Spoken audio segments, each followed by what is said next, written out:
के पास ये यज्ञ पत्नियाँ आई हैं। उन यज्ञ पत्नियों ने कहा, हे स्वामी प्राणनाथ, अब आप इस प्रकार की कठोर वाणी मत कहिए, हमें ये मत कहिए कि यहाँ से जाओ। आप तो उस वेदवाणी को सत्य कर दीजिए जिसमें कहा गया है कि जो भगवान के पास जाता है उसकी पुनरावृत्ति नहीं होती, उसको वापस वहाँ से नहीं जाना पड़ता।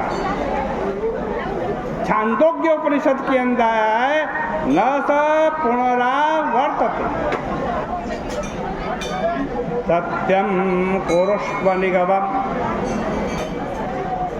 यज्ञ पत्नियां कह रही हैं, प्रभु उस वेदवाणी को आज सत्य कर दी। देखो ये ब्राह्मण पत्नियां हैं, ब्राह्मणी हैं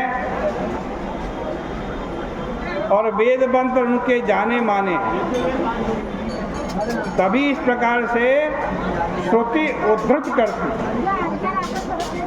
उन्होंने कहा कि तव पाद मूलम प्राप्ता वयम। प्रभु आप तो हमारे हैं, अब तो हम आपके चरणों की गिरी हुई तुलसी की मंजरी को अपने बालों में लगाएंगे और स्वयं साधु होकर साधुओं का संग करेंगे। देखो ब्राह्मण पतियों ने पहले तो निश्चय किया कि अब हम श्री कृष्ण का संग छोड़ करके कभी नहीं जाएंगी, परंतु बाद में उनके मुख से जो बात निकली उसमें कुछ शिथिलता है। भगवान अपनी ओर से किसी को नहीं छोड़ते, जो भगवान के पास चला जाता है उसको कभी वापस नहीं बुला भेजते, अपने पास से वापस नहीं भेजते। लेकिन इन ब्राह्मणियों के अंदर शिथिलता यह आ गई कि अब यदि हम घर लौट भी जाएं तो हमारे पति पुत्र आदि हमारे को स्वीकार नहीं करेंगे। भगवान से कहा इसलिए हम तुम्हारे चरण पकड़ करके बैठिए। यज्ञ पत्नियां हैं, ब्राह्मणी हैं, सोचती हैं कि ये क्षत्रिय हैं, हम इनके पांव के नीचे हाथ कैसे लगाएं, इसलिए प्रपदयो कह दिया।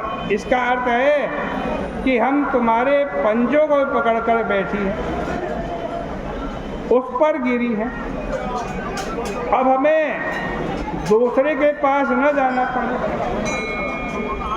देखो तलवे में गिरना दूसरी चीज है और प्रपद का मतलब है पंजे पर, पांव के ऊपरी हिस्से पर गिरना दूसरी चीज है। प्रपन्न लोग भगवान का पंजा ही पकड़ते हैं, किंतु शरणागत भगवान के तलवे के नीचे अपने हाथ लगा देते हैं। क्यों? क्या भगवान की जिम्मेदारी है कि भगवान अपने चरणों से हमें पकड़े रखे। अब हमें नहीं पकड़ना भगवान को, भगवान ने हमें पकड़ रखा है। यदि आप प्रपद हो गए, प्रपन्न हो गए, भगवान के चरणों के नीचे आपने अपना हाथ आज रखा। भगवान ने कहा कि बस बस देवियों, बन गई बात, तुम अपने घर जाओ। अब तो ब्राह्मण छोड़ो, देवता भी तुम्हारा आदर करेंगे। फिर इसको तो पुत्र आदि में रखा ही क्या, मेरे पास रहने में इतना लाभ नहीं। घर जाकर अपने मन को हमारे भीतर लगाओ। भगवान का तात्पर्य यह है कि अभी तुम्हारा शरीर हमारे पास रहने योग्य नहीं है, इसलिए तुम मन से हमारा चिंतन करो। स्मरण, दर्शन और अनुकीर्तन से जैसा भाव होता है वैसा निकट रहने में नहीं रहता। यह सुन करके ब्राह्मणियाँ लौट गई, पतियों ने उनका बड़ा आदर किया।